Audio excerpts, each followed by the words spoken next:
Good afternoon, good morning to all of you. Morning. Good morning. Good morning. Sorry, I went to the long meeting room. That's why I was wondering where you guys are, okay? But I finally got the right meeting. Sorry for that. Okay. So the last time that we met, we made we went through the course outline, okay, and of course what the examiner expects of us at the end of the 9 weeks that you'll be having, okay. Don't forget we shall do an exam, okay. So we went through the course outline, okay, and we saw that we shall be having more or less in quote 10 topics, okay, which we shall be going through, okay. So the first few topics I shall be discussing will be more of theoretical. Okay, there will be more of discussive question, discussive part of the syllabus. Okay, so for now, for the few, maybe 1 or 2 topics, no calculations. Then after that, we start off by doing calculations. Okay, and as I mentioned, okay, don't forget your exam is more of computational. Okay, as opposed to the non-computational part of it. Okay. So the bulk part of the exam, okay, will be more of computation, okay, and a small bit of it will be non-computative, okay. And as we said, okay, one of the way that we can try to get a good understanding, okay, of the syllabus, okay, is by doing assessment at the end of every topic, okay. So I'll try to do that. That at the end of every topic, we attempt to do assessments, okay. So we shall do that for sure, okay. In the topic, we do assessment to get a good grip, to make our own self-evaluation as to how you are able to understand the particular part of the syllabus, okay.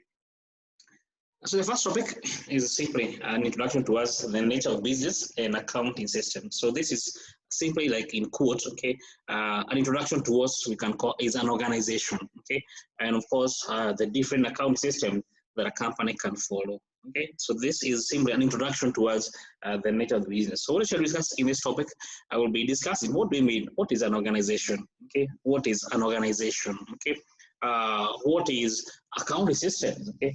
What are the different accounting systems that we can have, okay? What are what we call organizational charts, okay? All this from the CEO going down to the different junior employees, okay? What are the different structures the company can follow when it comes to its management, okay? What are the different structures that the firm can adopt, okay? So that's what we shall be discussing in this particular topic, okay? And it's quite an easy one for sure, okay. By the way, let's go through it, then we see whether it is easy or it's hard, but it's an easy topic for sure, okay. Of course, first to begin with, okay, is define what we mean by an organization. So an organization is any entity, okay, is an entity that is formed to achieve some certain objective, certain goals, okay. So there will be people who are going to be behind that, the formation of that particular organization.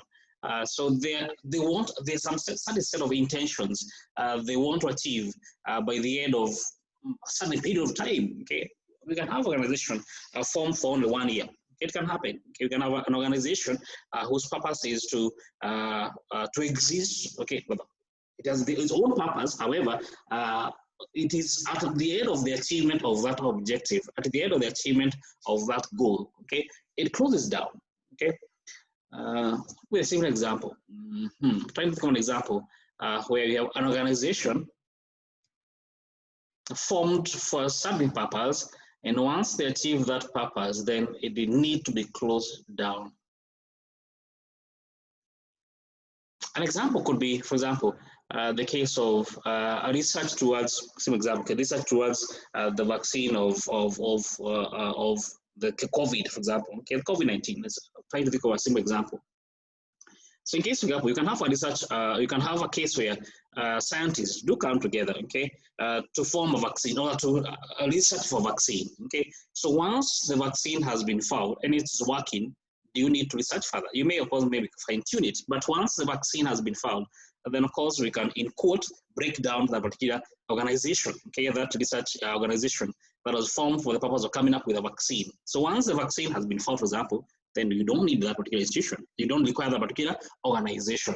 Okay, so it is going to be broken down. Okay, so definitely, therefore, an organization, you can have case organization where there is no end of achieving the objective, or we can have case where there's an end. Okay, that once that objective, once that purpose has been achieved, then of course we don't have any alternative but close down that particular institution. Okay.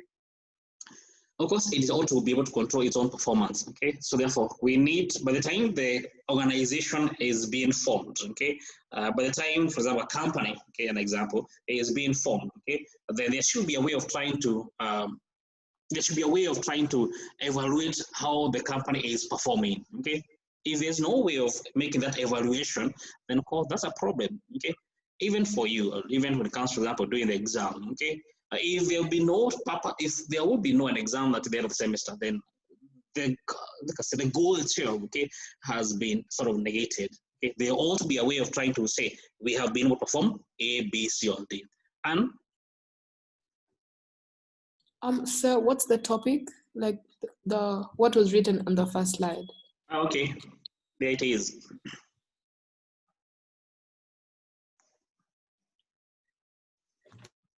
Is the nature of business organization in accounting system. Okay. It's a simple introduction towards what they call a business organization. Okay, it's a simple introduction. This topic is about trying to get ideas regarding what we mean by an organization. Okay, and of course they can be quite diverse. Okay, the different type of organization. Okay, they can be quite diverse. Okay. One of the common organization setup we have is what we call the companies. Okay, companies, both private as well as a public company. Okay, by private it means, okay, makes through an introduction. A private company is formed by owners. Okay, or rather, the shares of the companies are yet to be introduced to what they call the stock market. Okay, a case of Kenya. Okay. The NSC, okay, the Nairobi Securities and Exchange, okay, the Nairobi Security Exchange, okay, so the shares are yet to be introduced. The public, by public means that the general population, okay, you and I, okay, we have not yet been given the chance of becoming owners of this business, okay, that's called by private company.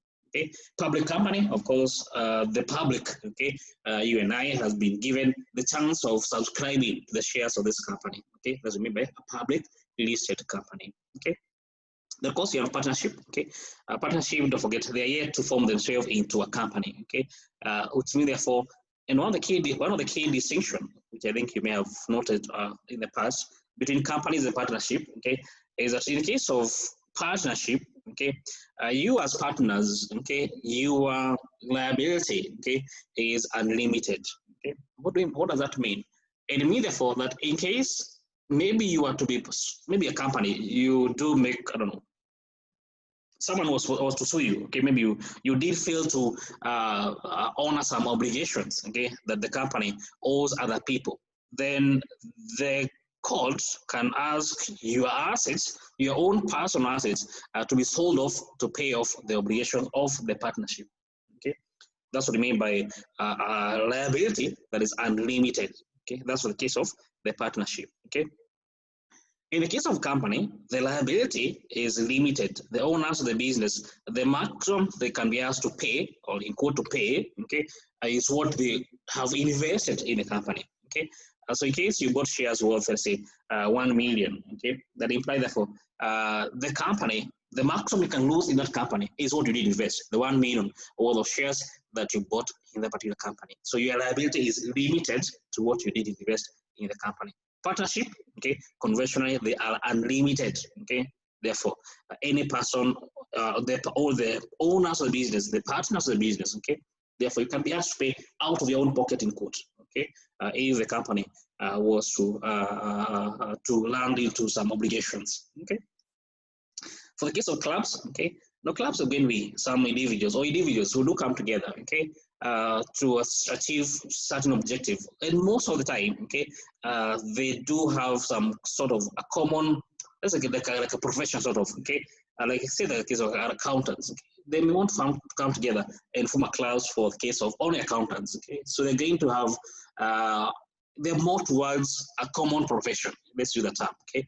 You have engineers who can come together to form their own clubs. Okay, you can have doctors who can have to come to form their own clubs. Okay, so they have more or less, and of course, they have the right to restrict the entry, the entry to persons. Okay, so for the case of clubs, don't forget, they may, if the club is only for accountants, okay, and you are a doctor, then it means you are in the wrong place for sure. Okay, so for clubs, therefore, generally, therefore, they'll be restricting. Okay, the person who can be admitted. Okay, let's do the term. They can be admitted. Okay, towards a particular club. It's actually more towards the admission side of it. Okay.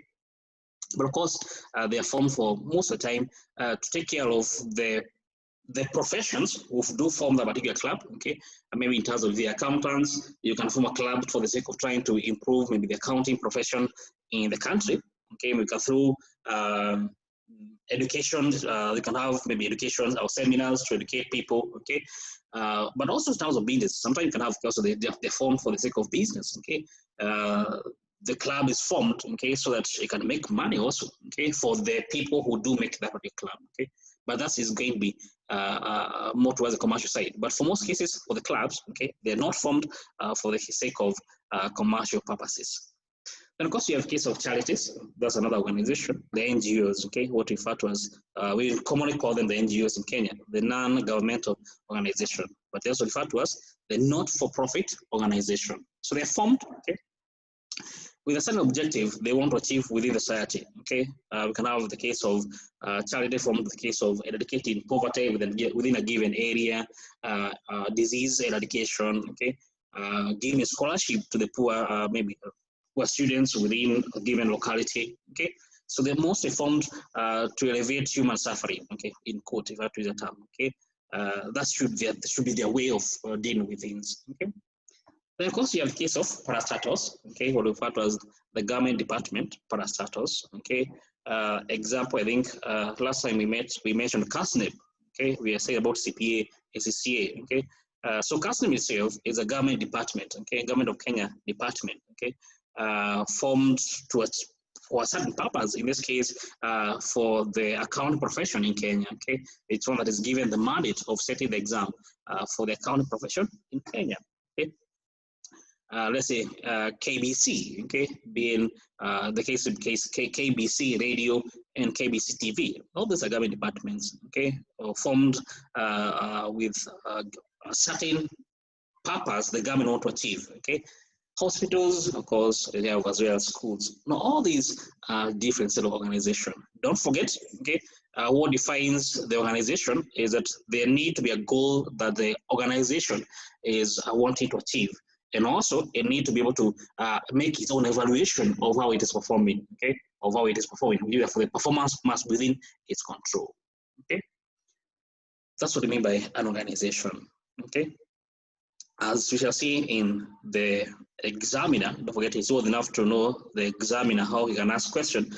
You'll be told that, okay, what is the definition of an organization? Okay, then you're given a list of 4 potential definition of organization. You pick which one is which. Okay, so it's old enough you also get to get it clear on what we mean by an organization.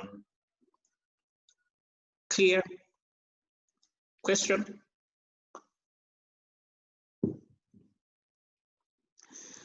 And by the way, okay, most time people I don't know, can shy away from asking questions. Don't shy away from asking questions. No one, all of us are here to learn. Okay, so no one, if you knew these things, you would not be here. Okay, so none of you is better than the other. Okay, so don't like shy away from asking questions. Ask question. Okay, get the best out of the class. Okay, the books are available, so you have the need of a difference between someone who is doing a self-study and you coming to class. So ask question. Okay, that's why you have paid to come to class either way. Okay, so don't shy away from asking question. Okay. So most organization, definitely, you need to have what called the internal structures. Okay, how can you be able to operate effectively if you don't have internal structure? Even as a family, let's say in case of a family, okay, there must be some rules and regulation in quotes, okay, that has to apply even in the case of family. Okay, otherwise you can imagine the chaos, okay, the chaotic operations that will be there. Okay, So even in the case of organization, there need to be internal structures that the firm has put in place on how things are going to be run. For example, you as a CEO, what is your key function? You as the IT director, what's your key function? You as the COO, okay, the chief operating officer, what is your key functions? So every person, for example, there will need to be internal structures that governs how things are meant to be run in the particular organization, okay? They should be, whether they are formal or informal, there need to be structures put in place, okay? In case you are a formal organization, your company, then there need to be formal structures the company is put in place, okay? If you are an informal organization, okay, simple example, you have family, you don't need to have any formal structures, okay? But there'll be informal structures that need to be followed, okay? Either way, there will need to be internal structures that the business organization have to follow, okay? For example, one of the key, you can have, for example, physical structures, okay? You can also have physical structures as well as intangible structures, okay? Then you can have, for example, in case of factory, they need to be a factory where goods are manufactured, okay? You are Bidco, okay? You need to have a physical factory where you're making the different products you're offering, okay? You are Unilever, okay? You need to have the physical factories where you need to manufacture the products you're offering, okay? Warehouse, for example, where things will be stored. Once things have been, you do receive raw material, okay? There need to be a receiving place, okay? A warehouse where you do receive the material, okay, upon which you'll be converting, okay, before they take it to the factory, okay? Once the good have been finished, okay, now you have the finished commodity, okay? We have the different, let's say, products, okay? You are Unilever, you have Omo with you, okay? 10 tons of Omo you made. You need a warehouse to store them for sure, okay, before they get delivered to the distributors, okay. You have offices, okay. Of course, you do require employees, okay. The accountants, okay, the CEO, okay, the different employees we have there. You do require offices to process, for example, the information, okay. So all these are structures where you can have, okay. And conventionally, okay, we shall be taking more of towards the manufacturing setups, okay. Even though we shall discuss also the service setup, but mostly we shall be taking the perspective of manufacturing business, okay? That means therefore there will be raw material, conversion of those material, as well as a finished good, okay? That will be the conventional setup we shall be taking up when discussing cost accounting, okay? But of course, as I mentioned, we shall be discussing also the side of service organization, but the key will be more towards the manufacturing setup, okay?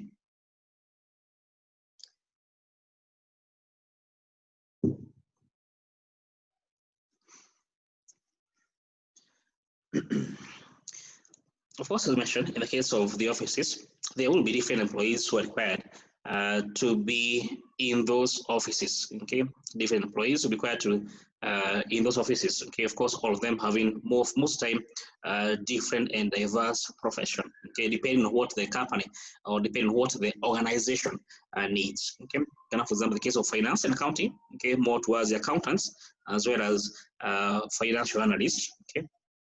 Of course, the key purpose is more towards providing accounting information, providing financial transaction information to the management, okay? So you need accountants for sure, okay? We're going to be providing the management with the necessary financial information, okay? The necessary financial and costing information, okay? Purchase of goods and material, of course, you require what we call the procurement departments, okay? Procurement employees, okay? We're going to be involved with the purchase of goods and services, okay? Material, goods and materials as well as services for the company, okay? Your EABL, okay? You require procurement department to buy, for example, the ingredients that make up your product, okay? The barrels, for example, okay? Enough acquisition of the good quality of water.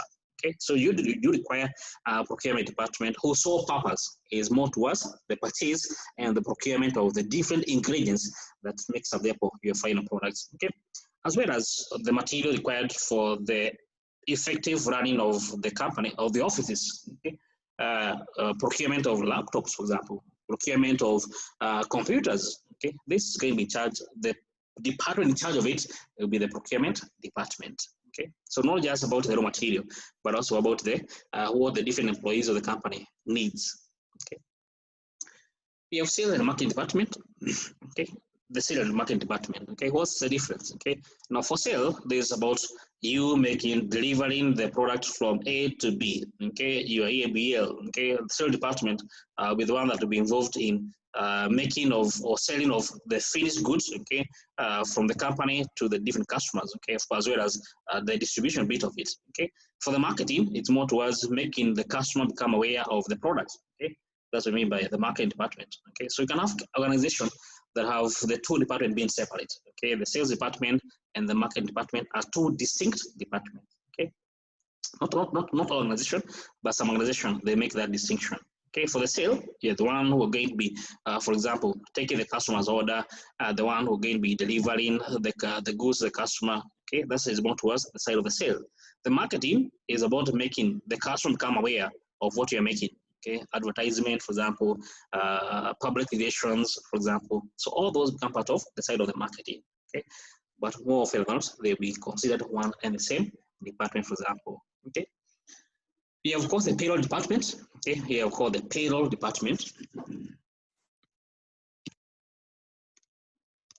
Okay, you have the payroll department for payroll. Okay, well, the key function, of course, about wages and salaries of the employees. Okay, both for the permanent employee, casual employees. Okay, so of course, you as the payroll department, okay, you are tasked with that function. Okay, of definitely processing the pay to the employees. Okay, both all the different employees, the casual, permanent employee, the no payment. Okay.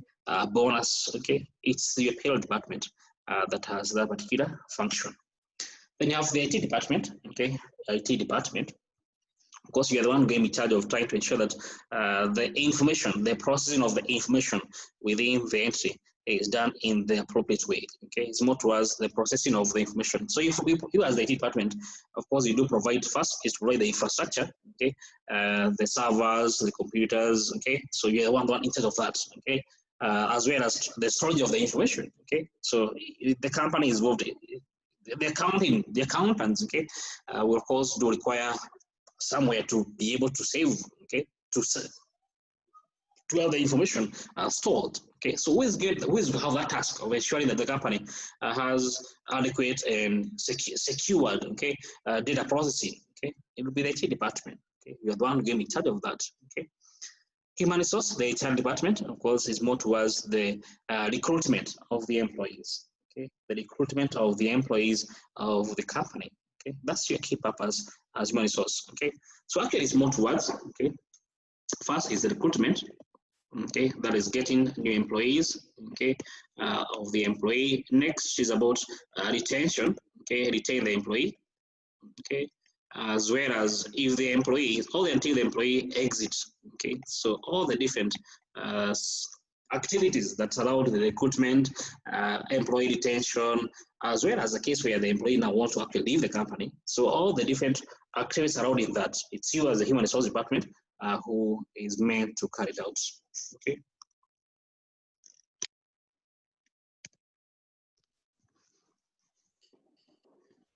Also, all these departments that the company is forming, okay, of course, they're all geared towards achieving the corporate objective, achieving the objective for which the firm was formed for. Okay, so it's all enough once in a while. Okay, as you have mentioned along the way, you make an evaluation.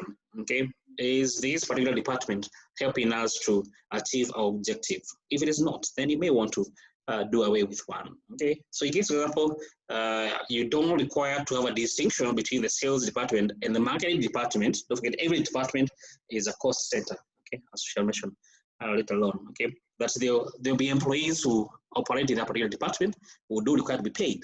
Okay, they require, for example, computers. So you'll be incurring costs in every department you have to make up. Okay. So you may want to make an evaluation at the end of the day. Okay, are we achieving our purpose? Is this particular department helping us achieve our purpose? If not, then you may want to close down a department for sure.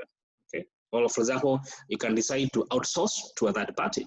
Okay, maybe you don't require a customer care department. Okay, you may want, for example, why don't I outsource it to someone else? Okay, because there are companies that can provide the service to you. Okay, so you have to make an evaluation as whether it is good service to be offered or not. Okay.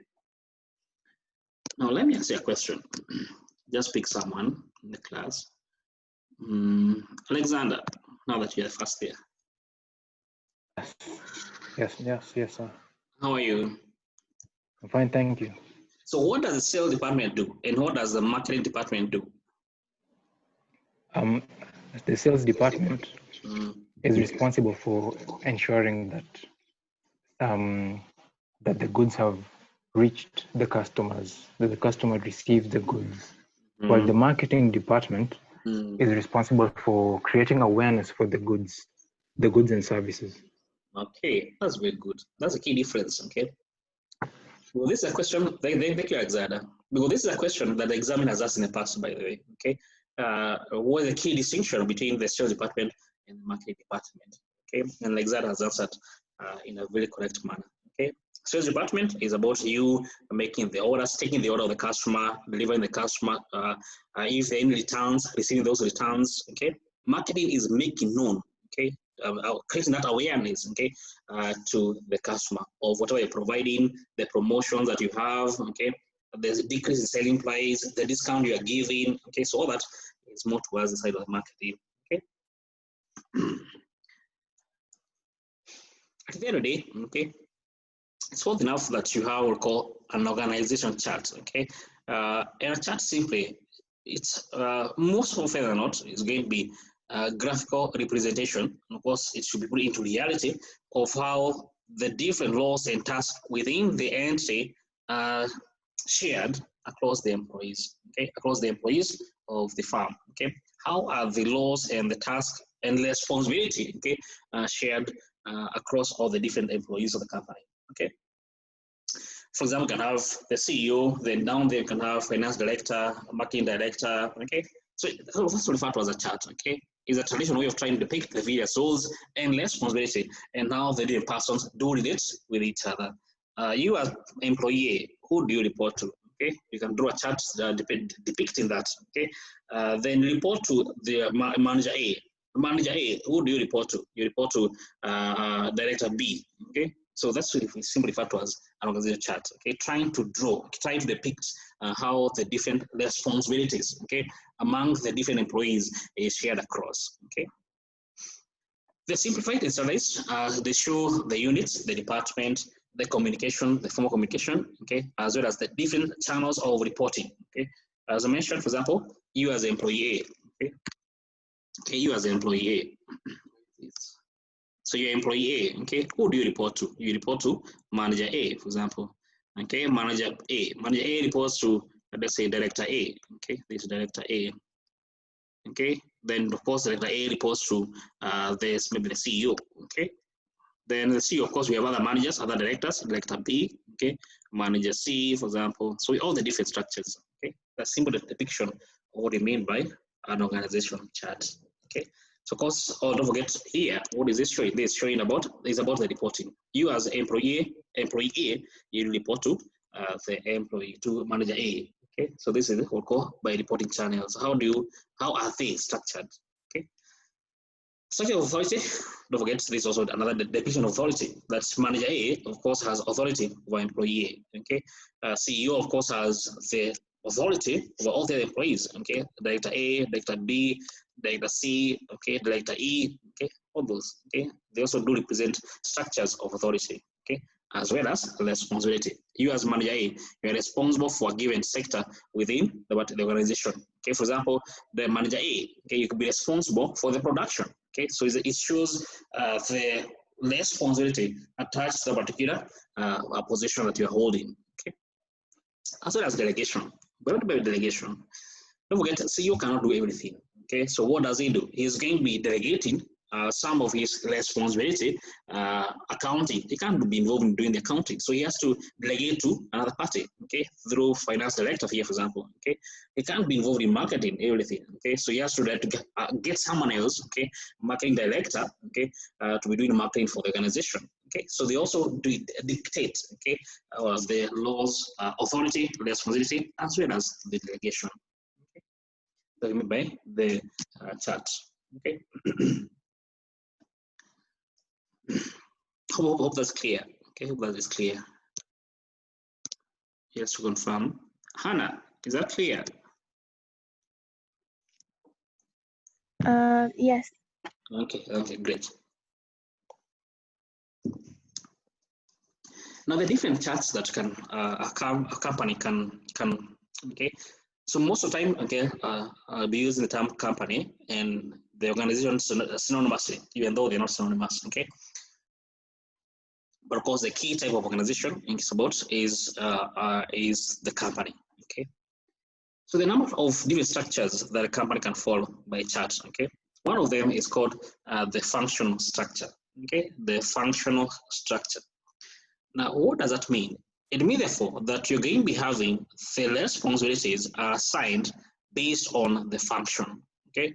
They are assigned based on the function, okay?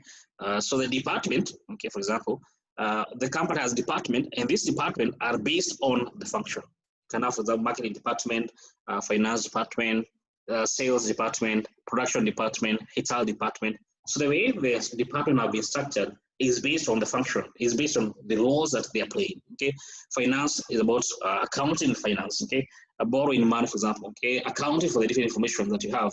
Sales, as you mentioned already. Human resource, we already mentioned about it. Okay, so the company organizational structure is structured in a way in such a way that it is based on the function. Okay, it is based on the function that each of the person is playing within the organization.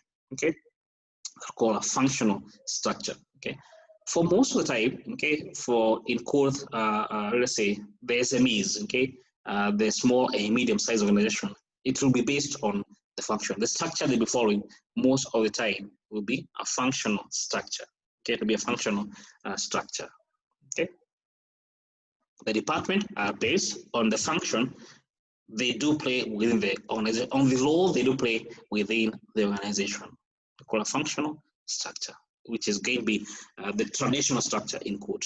Okay. Let me just repeat because you'll be asked. Okay, what does the marketing department do? Marketing is about creating awareness of the product, the service you are offering. Finance department is about trying to record, as well as to is more towards the recording, okay, as well as providing of the financial information about the organization, okay, financial transaction that happen within the organization.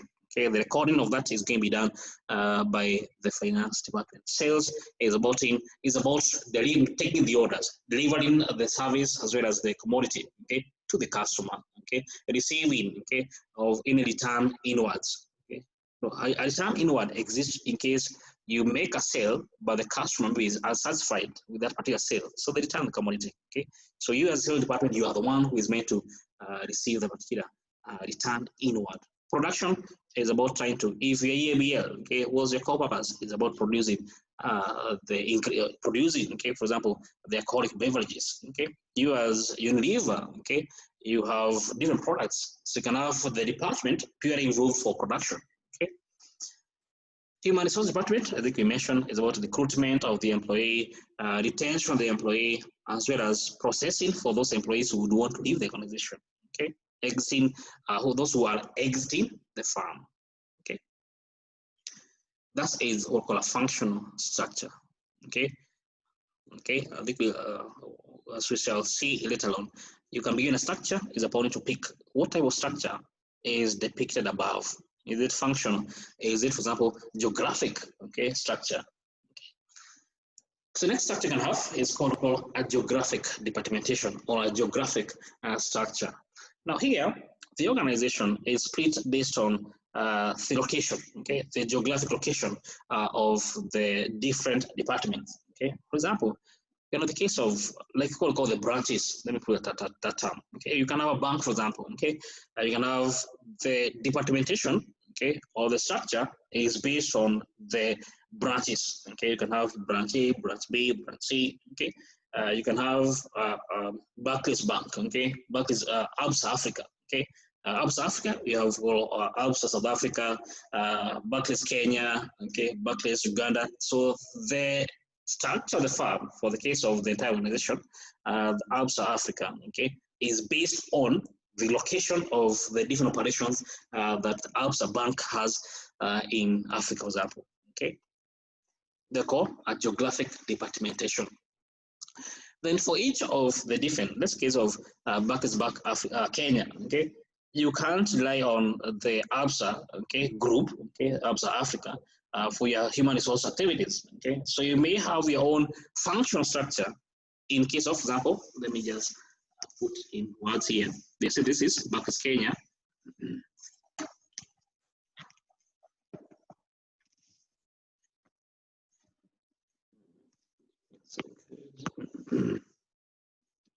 Okay, so this is region A.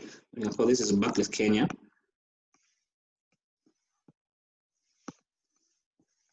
And so this, for example, this is the ABSA group. Okay, okay. Okay. Now you at Bacchus Kenya, of course, you have to have your own functional department. So you can decide to have you can have, okay, maybe here you don't need it, production department, because you don't produce anything, you provide service. You can have the finance department, you can have HR department, marketing and sales department. Okay. So it is still like a sort of two started in one. Okay. You can have the geographic structure, and as well as you can have also a functional structure. In the case of example, Bacchus Kenya. Okay. But of course, same is going to repeat itself for this particular region. You can have their own different departments, okay? Production department, finance department, personnel department. Same applies to, let's say, maybe Barclays Uganda or Barclays Tanzania, for example, okay? So the same can repeat itself across the different, in quote, branches of the organization, okay? What we call a geographic departmentation. Clear?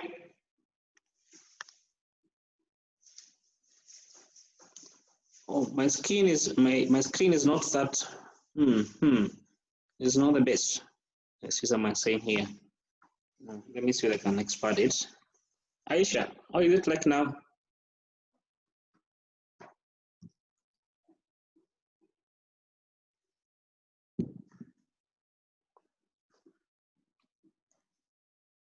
Aisha, how is my screen now? Sorry, I can't see anything. Sorry, you can't? I can't see anything. Or you can't hear? I can't see. Wow. Okay, let me ask from someone else. Sorry. Excuse me, sir. Yes. Before you proceed. Yes, first of all, can you see my screen, Ian? Yeah. I had a problem like Aisha's. Yes. And I realized that the problem is not you, but yes. The problem is the internet connectivity with the student, because the Wi-Fi I was using initially was also blurry. Oh, okay. Yeah, but now the connection is better. So it usually goes on and off. That's the trend if your Wi-Fi. Oh, okay. So it's much with the internet issues. Yeah, it is the internet issue. Okay. Thank you. So Aisha, I don't know what to, okay. I don't know. Let's also, you also have the same problem. I had yeah, but I also have another question too. Yeah, sure. Okay, ask. So about the production, finance, personnel, and marketing. Yes. That applies in each of the branches under the geographic departmentation, right? In some cases, okay, it does apply, but not all. Like for example, let's take the case of let's say Barclays Kenya, okay. Now you may go ahead. Actually, let me just open my writing area so that we can expound more on it. Give me a second. Where is this? Okay. I'm sure we can escape here. Yeah. This card. Yes. Okay. Let me share my writing area here. A minute.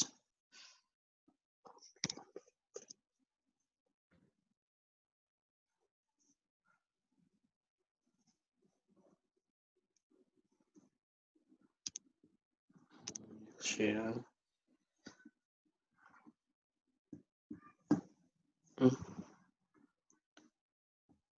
Consequences.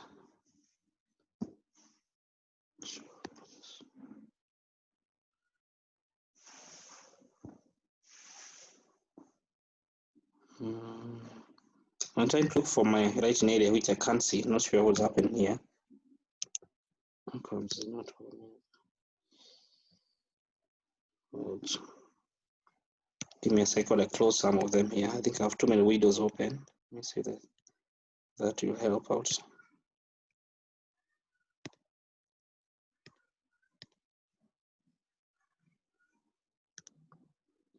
This is going to work now.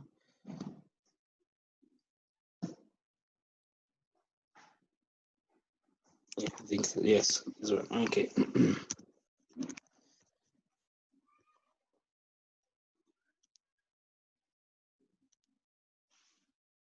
Yes. Okay. So, for example, okay, let's just to answer Ian. Let's say here have Barclays Bank. Here have Barclays Bank Africa here. They are Alpha Group here on top. Okay, then we have here, let's see, Barclays South Africa. Okay, SA. We have here, out of it, here have Barclays Kenya. Okay, Barclays Zimbabwe, for example. Okay, so this is, don't forget, this departmentation, as you mentioned, is based on the location. It's about the geographic location of the company operations. Okay, so this is Barclays Kenya. Okay, so as you mentioned, you can go ahead here and have the finance department. You can have, let's see, customer service department. Okay, you can have sales and marketing. One can have both marketing department. Okay, and this continues. Okay, so Ian, you're asking whether this structure, this functional structure here, okay, is going to be for each of the organization. Yeah. That's what I'm asking. Okay, so you can have a case where the company shares some function across all of them. For example, here we can subdivide. Let me actually have another division of Barclays. So allow me. So Barclays Kenya, we can have another structure here for Barclays Kenya. Okay, based on the branches. Okay, you can have here Nakuru, for example. Okay, you can have here, let's say, you can have Nyeri, you can have here Kisumu branch. Okay, you can have maybe Mombasa branch. So here you can have Barclays, but the departmentation here is based on the location. So you can have a case where it's still the same structure, still the Barclays Kenya, but here it was adopting functional structure. Okay, in this particular part, it was functional structure, but this particular part here is geographic structure. So it's two in one. Okay, this is geographic structure. Okay, the company is adopting. Okay, so for some function, let's say like this functional department, you don't need to replicate them in all the branches. For example, the human resource department here, the HR department, you don't need to have the Nakuru branch having a HR department. Okay, you don't need to have the Nyeri branch, for example, having the HR department. You don't need to have the Kisumu branch having the HR department. So these branches can share the human resource department. Okay, so we call this function, can say that this function here, we'll call they are centralized. Okay, they are serving the purpose of all the other branches we have down here. Okay, some other department you may want to have individually. For example, the customer service, you may want to have, for example, some customer service function. Okay, each having a customer care department, personnel there. Okay, for each one of them can have a customer care personnel. Okay, but some you can have a case where you have the overall customer care to handle the different services or need of the different branches. Okay? So it can be a mix and match. Okay? I don't know if I've answered Ian. It can be a mix and match of the two because some can be centralized, some can be decentralized. Okay, Yeah. I think I've understood you. Okay, great. Okay, so you can have a case where they can be centralized, and another case they can be decentralized. Okay, I think we shall mention later on. Okay, between the two. That was actually my question. Centralization, decentralization. Okay. Great. Okay. Okay.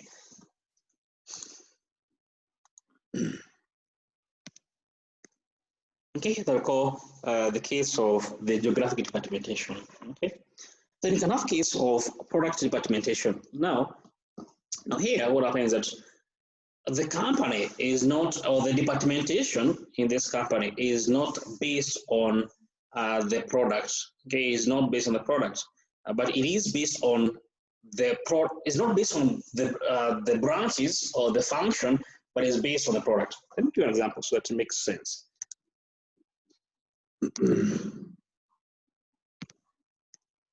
Okay. Yeah, Unilever. Okay. Let's say the case. Let's take example of Unilever. Okay. Unilever, they make, what do they make? I think one of them, the product they make is Omo. They make, what else do they make? Blueband. They make, yeah, they make Bluebird for sure. Thank you. They make Carson. I don't know. They make Carson. I don't know whether they're the one that make it. Okay, let's take those two examples, those three examples. Okay, so you have Unilever as a company. Okay, however, the departmentation is based on the product or the service they are offering to the customers. Okay, so you can have branch here, or not branches per se, a department purely to deal with Omo. Okay, a department to deal with Castle. Okay, a department to deal with Bluebird only. Okay, so you can have the departmentation is based on the product they are offering. Okay. Of course, they also will be having the functional departmentation. So they can also be having, for example, okay, Unilever. Okay, they have here finance department. They can have marketing department. Okay, they can have HR department. So this department here, they act as what we call service department to the product. Okay, so we as Omo, we want a new, we need a new employee. So we contact the HR department. Hey, we as Omo department, we need a new employee. So the HR department is acting as a service department for Omo. Okay, the same applies to marketing. Okay, we as Omo, we have a new promotion we don't take. Okay, so we are going to be contacting the marketing department for that particular purpose. Okay, the same applies to Bluebird. Okay, the customer. However, the key departmentation is based on the product, and the other department acts as a service to the main department. So these are called the main departments. Okay, and these others act as service department. Okay, they act as service department to serve the main department, and the main department are based on the products. Okay, they call product departmentation or brand departmentation. Okay.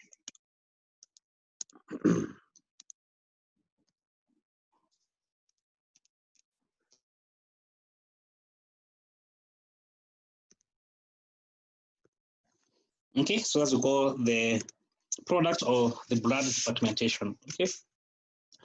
Don't forget, as I mentioned, you can have a mix of the others. For example, you can have in this case, okay, you can see we have functional departmentation because these are function. The research and development department, finance department, HR department, okay, data processing department, okay. So we can have more than two structures that are being followed by the same company, okay. Then you can see you can have further departmentation. Okay, we have Omo here, for example. Okay, you can have here Bluebird, you can have here Carson. Okay, then the functional department that were formed by the company, they are meant to serve. Okay, this main department. Okay, so you have here, of course, the department has its own production. Okay, so the marketing can be used here. Okay, as a service to the department. Okay. Sales department is acting as service, okay, to the main department. Distribution, okay, acting as service the main department. Okay. The idea here, okay, is that you don't want to minimize the cost. Okay, you don't want to have a case where Omo has its own finance department because there'll be Omo have its own finance department. Bluebird has its own finance department. Don't forget, you'll be having duty duplication. Okay, so to save on cost, the department down here, okay, or rather, the service department will be acting, the functional department will be acting as service department for the main products, okay, the Omo, the Bluebird, so be acting, so the functional department acts as service department on behalf of the company, okay, is that clear? And of course, this will be a function that will be followed most of the company that manufactures more than one product. Okay, I think the same applies to, for example, Bidco. Okay, because they have a wide array of different products they do offer. Okay, so the same applies to EABL. Okay, for most company that do manufacture, this will be the structure that they do follow. Okay, where you have the main department, okay, the main production department, and another department are meant to work as service department on behalf of the main department, okay, the product department, okay.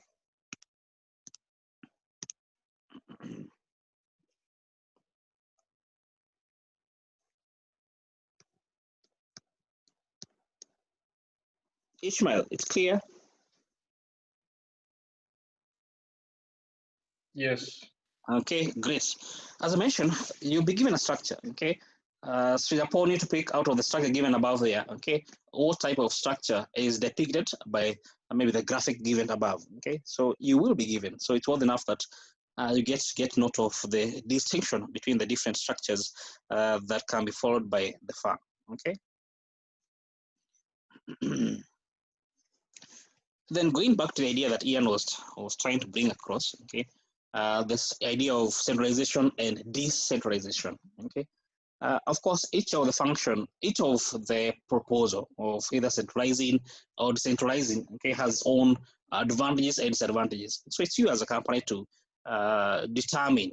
For example, if your ABSA group, okay, like you mentioned, okay, you'll be having Barclays Bank, South Africa, Barclays Bank, Kenya, Tanzania, Uganda. So you'll be having definitely, they are quite diverse, okay, in terms of even the distance wise, okay, the location, they're too diverse culture, they're too diverse in terms of the need of each of the department. So you may want to consider, let's decentralize the functional department, okay, let's decentralize the functional department, okay. Each of the country have its own human resource department, for example, okay. There's some case you can say, why not have a case of, let's say on cost, okay, the accounting department is the same. It doesn't matter whether in Kenya or in South Africa, okay, use the same accounting principle, okay. Why don't we just have the entire accounting done by, let's say, in South Africa, okay? Why don't we have customer care done in India, okay, for example, okay?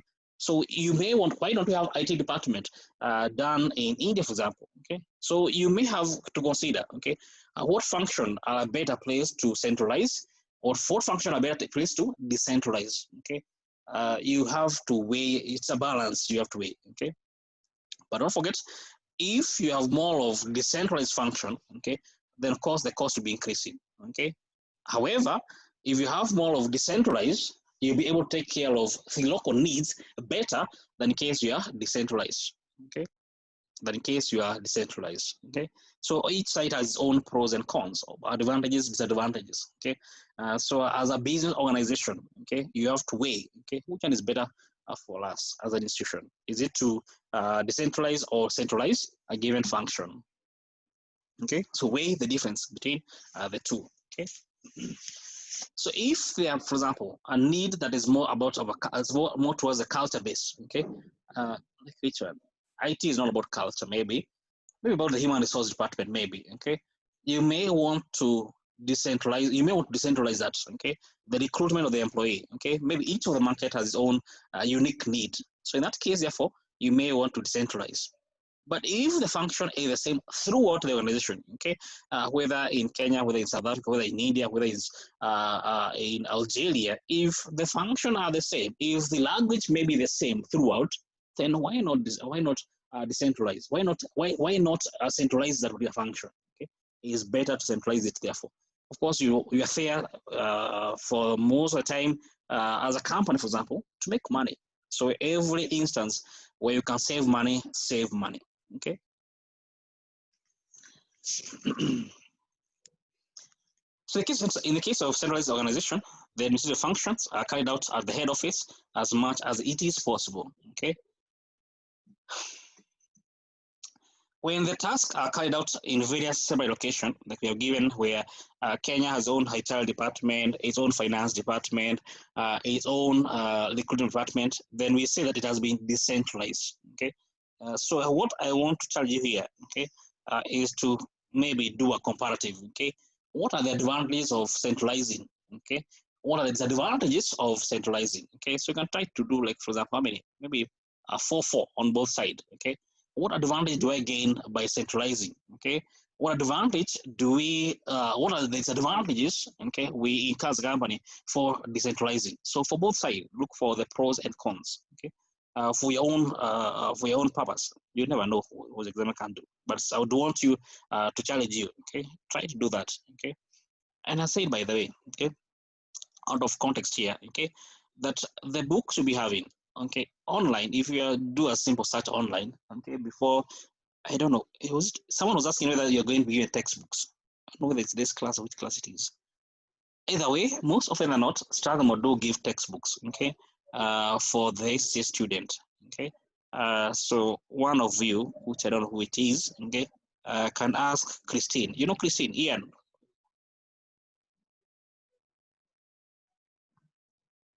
Yes, I know. Yes. So maybe, I don't know who is the class representative, but anyway, you can take it up. Ask Christine whether you'll be getting the textbook. I don't know how you can get them, but anyway, you may want to ask. Okay. Even before you get the textbooks online, these books are there. Okay. If you just do a simple Google, you just do a simple Google search. Okay. And don't mind the year. Okay. I know the latest books are for the year 2020 and 2021, but don't mind the year. If the book is for 2017. Don't worry, it is the same concept. Okay, most often than not, counting doesn't say that often, so don't worry the year. Okay, because most of these pros and cons are already in those textbooks. Okay, so I challenge you to be a bit active, and you shall get these books for sure. But either way, maybe Ian, and through your class representative, you can check with Christine on how you should get the textbooks. Okay.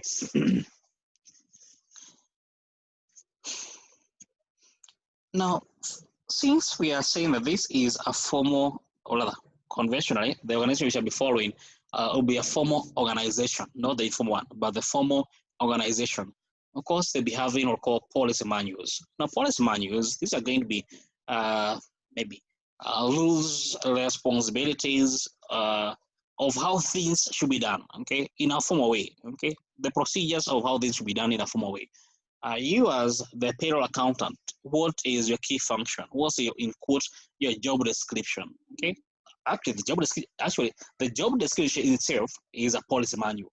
Okay, so how are things meant to be done? Okay, the function of finance department in this organization will be to do prepare accounts of the company, put in place controls to ensure that company doesn't lose money. So there'll be functions there'll be things that should be done, okay, or will be done by the finance department, to be done by the accounting department, to be done by HR department. So there'll be things written down of how things should be done in that particular department.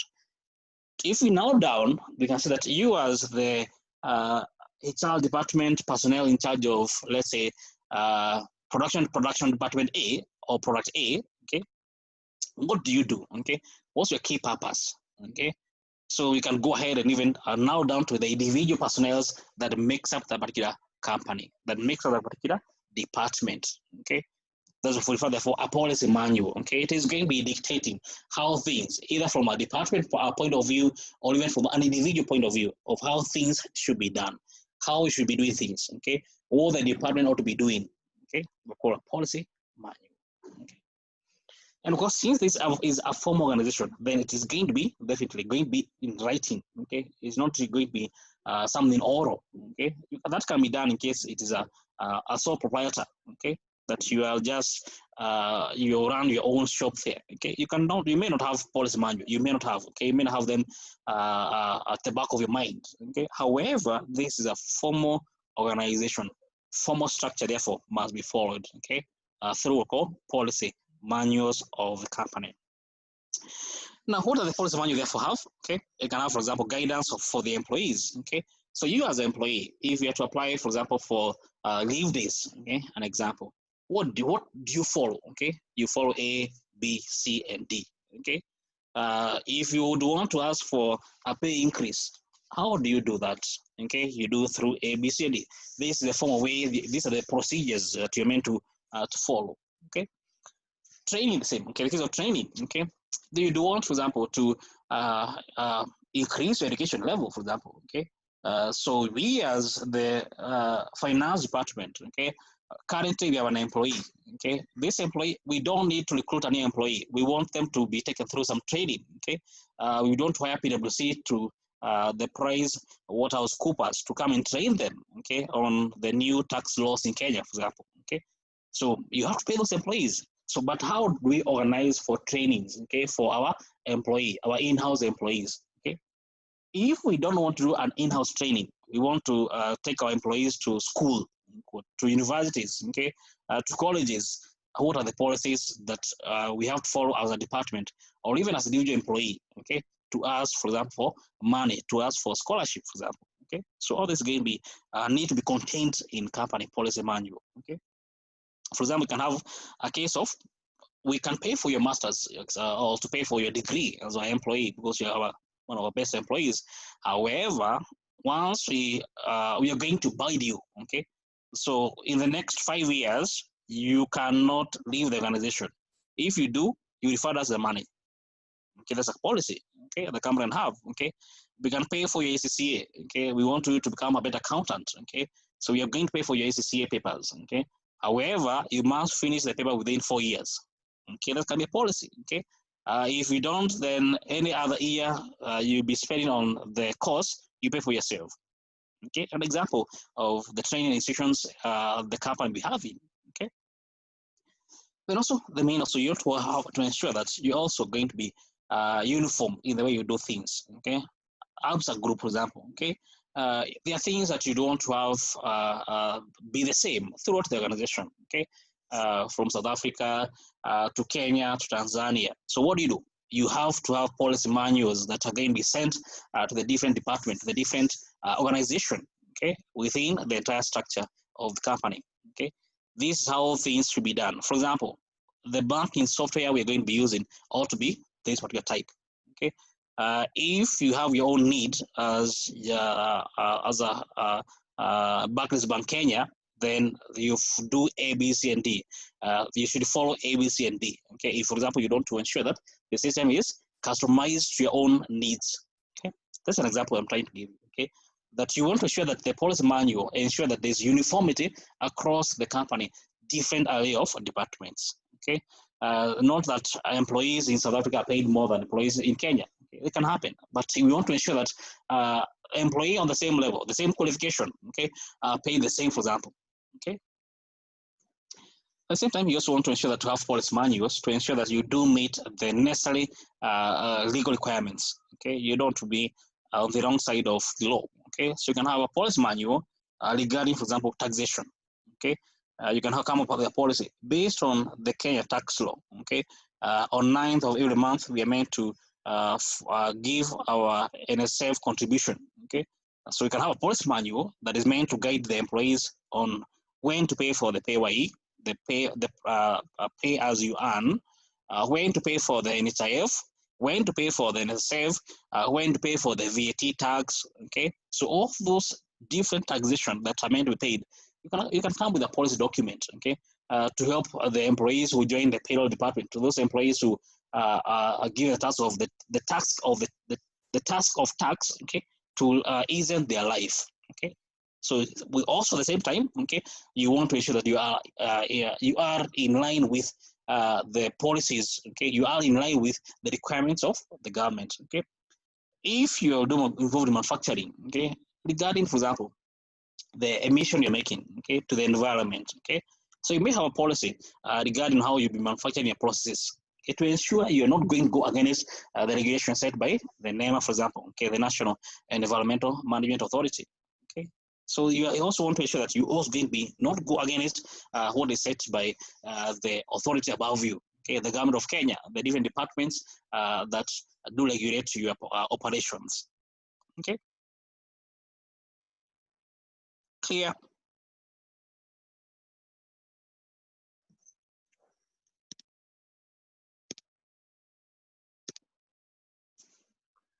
J is clear.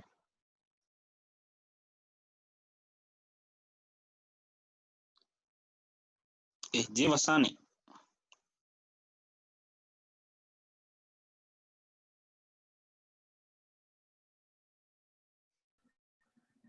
Yeah. It's clear. Yeah. Okay, question from your end? No. Okay. Now,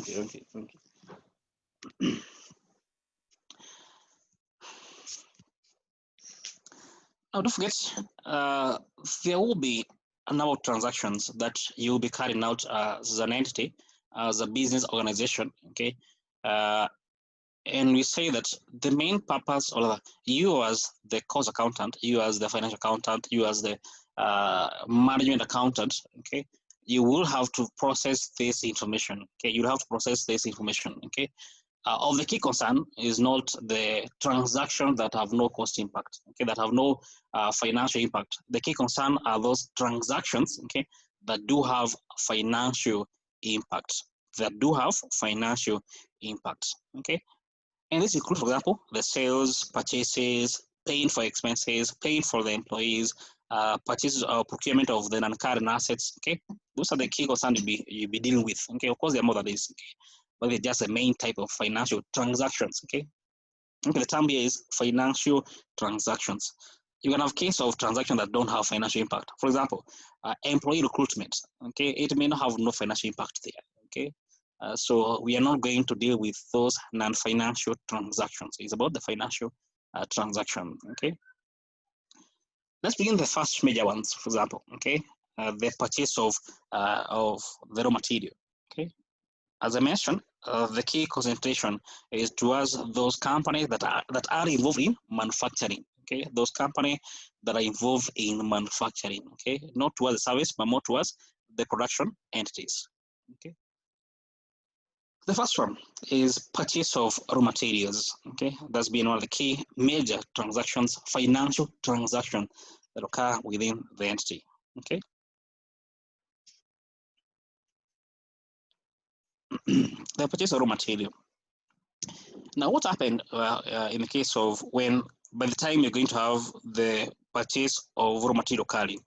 Now, first of all, the company, there must be a need that must first arise. Okay, you don't just go to the market to buy for raw material. Okay, there must be a need.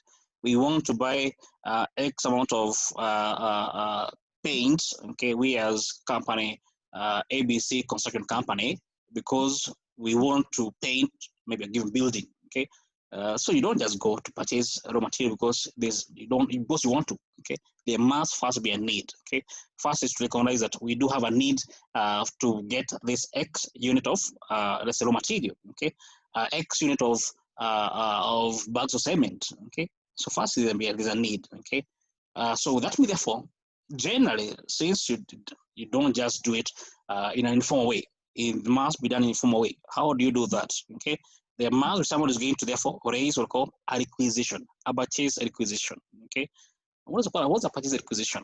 Purchase requisition is simply a formal way of trying to make a request that we as a department, painting department, okay, let me just call that way. Okay, we as the painting department, we need 10 barrels of paint. Okay, 10 liters of paint. Okay, 20 liters of paint. Okay, so someone must initiate the process. Okay, someone must therefore initiate the process to be so that the company, okay, through the procurement department can go ahead and buy the material. Okay, so first step is someone must therefore raise the requisition. Okay, once it's done, you need first check. Okay, you as the procurement department, okay, the store department, okay, I'll call that store department. Do you have that material in you with you? Okay. This person need 10 liters of paint. Okay, do you have 10 liters of paint?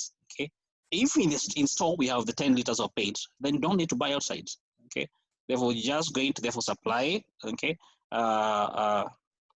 you're going to deliver. Okay, to the person making the requisition from the store. Okay, but actually even before it goes to the store, okay, there need to be the person making the requisition, it need to go through the approvals. Okay, so first you have to check, is this requisition is it worthwhile? Okay, is it going to satisfy the company? Is it going to increase the company's revenue base? Okay, so there must be approvals we made before the requisition, okay, can even go to the next step. Okay, so first raise the requisition form. Okay, next it need to be approved, okay, by the head of the department. Okay, is it going to, maybe you want the paint, But that the paint that you're requesting for is the poor quality paint. Okay, that's why you need the approvals, for example. Okay, someone to go through the form to check whether it is of the right quantity. Okay, light quantity, the quality. Okay, so they need to be approval. Okay, even checking whether do we have the money. Okay, we as a department A, our budget for the year is exhausted, so you can't approve this particular purchase that you're trying to make a request for. Okay, there need to be approvals. Okay, assume that the approval have been granted. What's the next thing?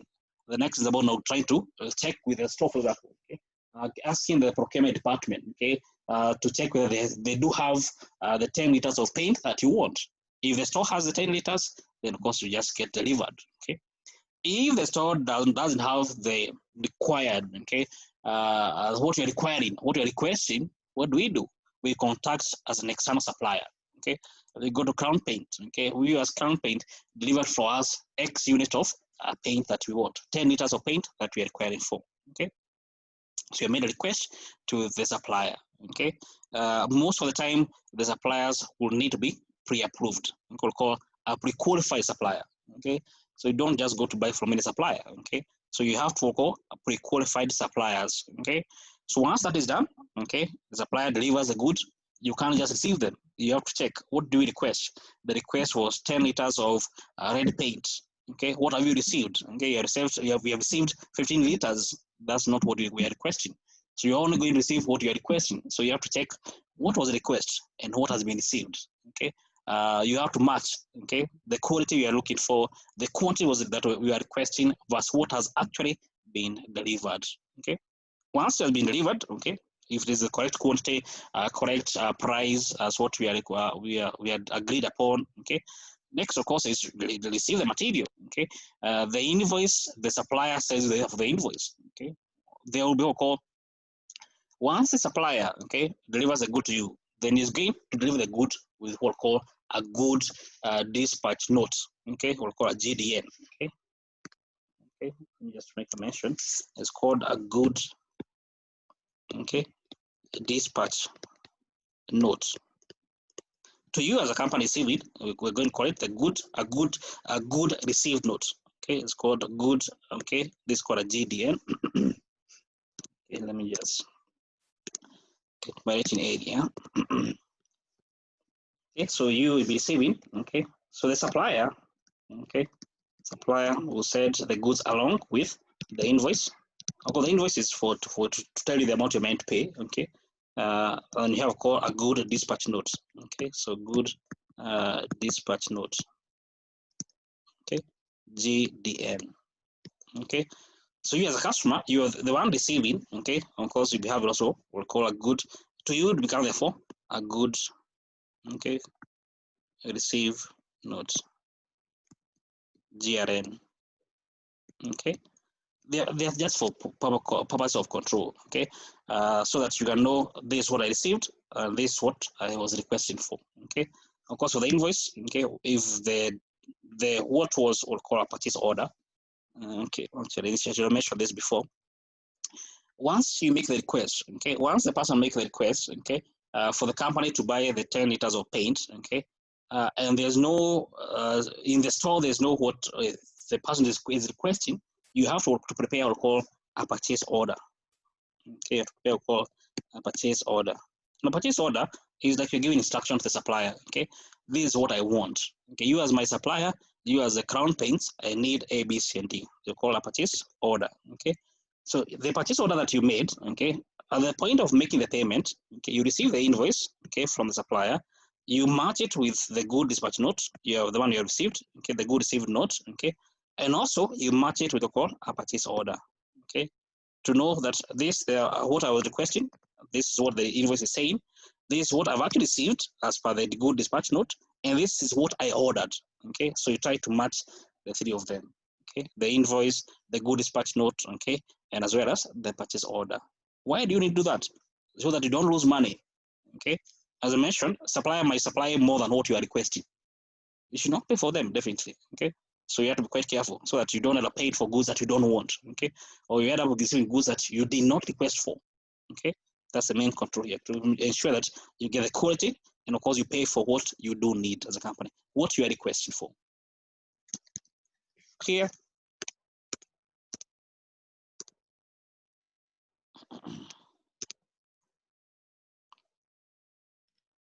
Yvonne?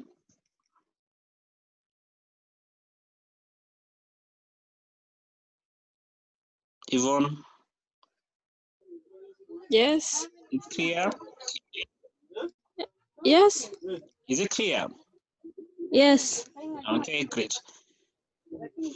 As I mentioned, maybe repeat, okay? They got the GDN and GRN. So GDN, this for the supplier, okay? You make an order, okay? I don't know whether you've ever done. You make an order from, let's say, like Jumia, okay? They deliver the goods to you, okay? There will be what call you need to sign somewhere that I have received this particular commodity, okay? Then of course you have the invoice. Then you make the payment, okay? They're called a good dispatch note. To you is a GRN because you are receiving, okay? The key difference. The supplier, the supplier was dispatching, okay? You are receiving. So that's the key difference. But of course, the contents are the same, okay? Yeah, because it can be asked what the difference between a GDN and a GRN, okay?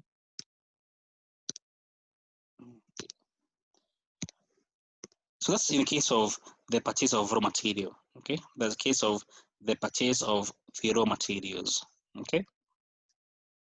That's one of the major transactions for a company that is involved in manufacturing, okay? For a company involved in manufacturing. Now we have the for sales because, okay, in the case of sales, okay, in the case of sales, now this is your main source of revenue, okay, your main source of income for the business, okay. Therefore, what happens? Well, what's the process? Now, conversion. You may want to mute because I think there's some echo somewhere. Someone is okay. So conventionally, what happens is that the customer, okay, in a formal process, okay, is going to, like the way you've done a PO, okay, the purchase order, the one you have prepared a PO, a purchase order, the same will be happening in the case of customer, okay. They're going to be preparing a PO, asking you, okay, you as Crown Paint, okay, deliver for us X amount of goods, okay. Therefore, to the customer is a purchase order. To you is a sales order, okay, called a sales order, okay.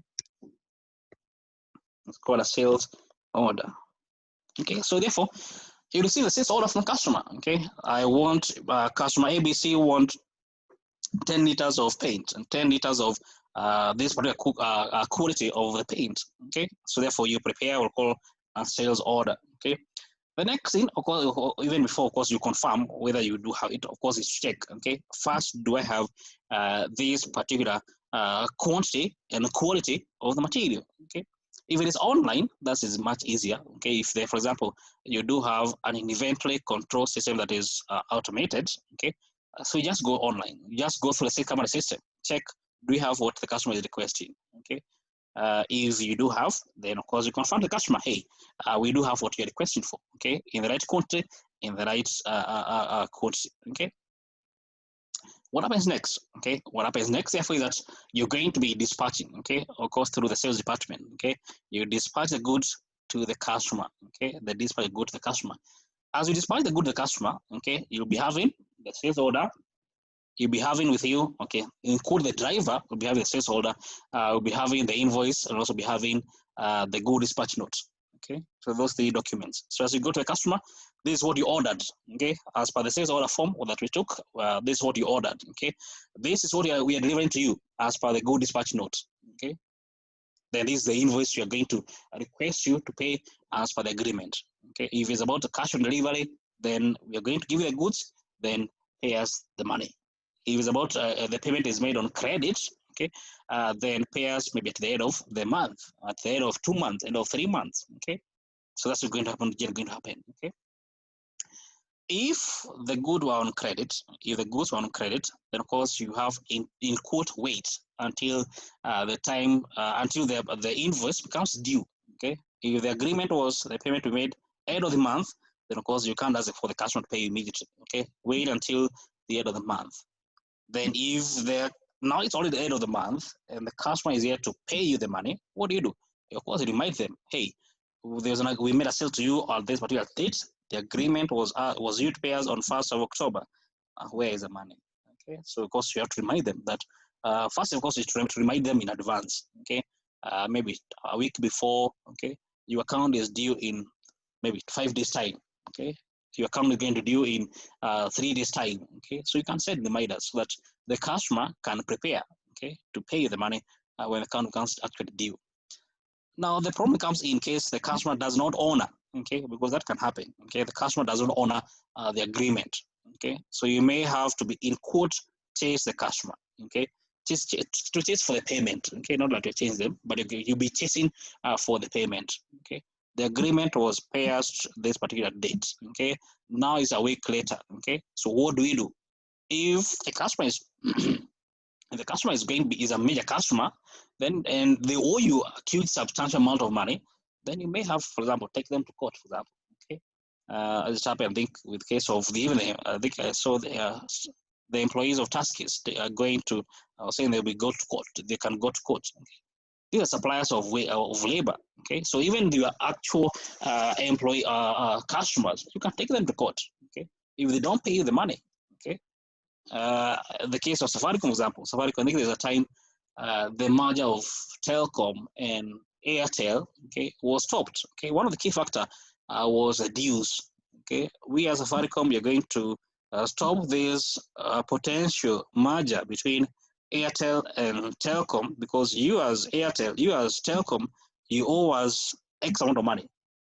So before you can go ahead with the proposed merger, first pay us our dues. Okay, so of course you may have to post things in case your customer are not willing to pay you money. Okay, so one of the things you can do is you can take the customer to court. Okay, you are suppliers of Nakumat.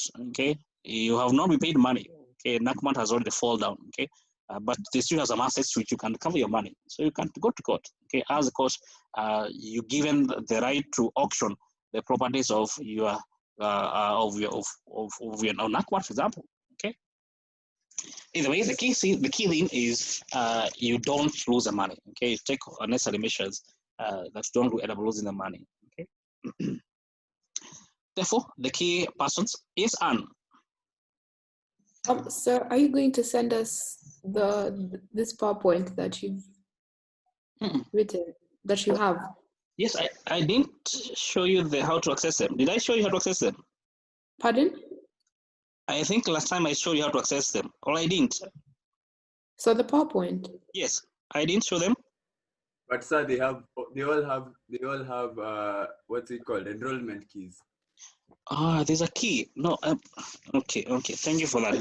Let's actually check right now. So do you mean on e-learning? Yes, on the e-learning. Yes, they are there. Oh, okay. Can you access them? Pardon? Yes, but they have an enrollment key. So there's a key. Let me actually check right now. Let me just share. Okay. Maybe you could take us through. Let me do that. Let me do that right now. E-learning.struggle.edu. You know the link already, isn't it? Yes. Okay. So of course you log in. You have your login details, isn't it? I hope you have. Yeah. Okay. You log in. Okay. Then if you scroll down here, you can see Strathmore Institute of Management Technology. Okay, Strathmore Institute of Management Technology. Let me expand a bit. Okay, so you click on it. Professional courses.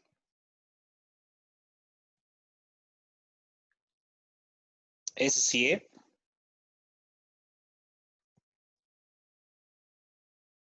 SCA full-time.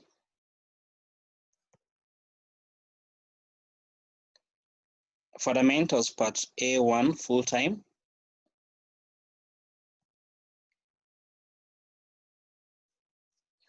Then you should see MA1. Yes, you can see here. MA1 is still Diploma Management Information. No, it has no key actually. Oh, if you click on it, okay, it should take you to the notes. Yeah, here are the notes. Or was it Ian who was saying that it has a key? I don't know who it was. Ian. I think it was Ian also. Yeah, the one who was saying it had a key. Yeah, I'm even shook. Okay, now can you share your screen? I would want to see the problem. You know how to share your screen? Yeah. Let me do that. Yeah, let me try to give you the rights. Where is that? Okay, let me stop share here. Then I give you, so I'm quite surprised that it is asking you for a key. Okay, share your screen. Let's see. I'm even trying to log on back to Zoom. I don't know what's happening. And there's this. Wait, how do I share my screen? Okay, from my side I can see, this is somewhere you can share screen. I don't know from your head what you see, but there's somewhere you can go to share your screen somewhere along the way. Okay, let me try. Try. There's participant or share screen. Share screen. Okay. Yeah. So what next? I am supposed to select the window. Yes, you should. Yes. Okay. Let me start by that. That's where I was at. Yes. Hey. Oh. Okay. Okay, don't worry, There just it close is. it off. E-learning. Yes. Okay. Login.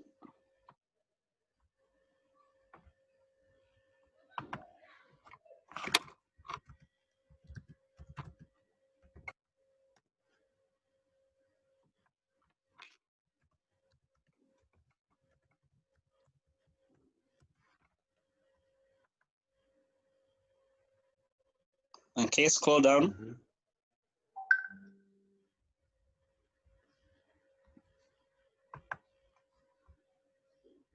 Okay, start the history of management. Yes, that one.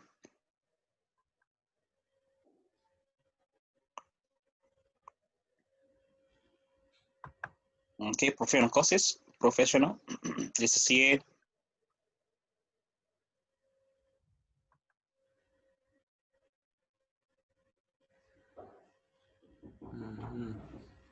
Fundamentals. Where is it? Fundamentals part. Fundamentals. Yes.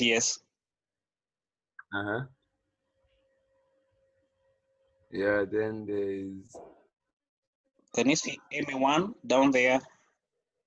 Down. MA1, this. Yes, that one. Okay. So it's Dominic, this or this? Yeah, but they're both my name. I think they have they have done it twice. Anyway, so click on the course itself. Click on the course. MA1 on the course itself. No, not on the name. On the course. Okay. Go back a bit. Go. Yes. MA1. Yes. After I click on MA1. Okay. Oh, I've Enroll seen. me. Yes. I think it was FA1. Sorry. Yeah. Sorry. Okay, let me stop. Okay. So I hope all of you have been able to get it. The process. Yeah, and that is it. Okay. So that's how the notes are already there. Okay. The notes are already there, all of them actually, I think, for the entire course. Okay, from the first topic all the way to the last course. Okay. Yeah, so all the courses are already there actually. Okay, so those notes the notes I'm using, it's this first topic here. It's this first topic here already. Okay. Okay, yeah, this first topic here. Yes. Okay.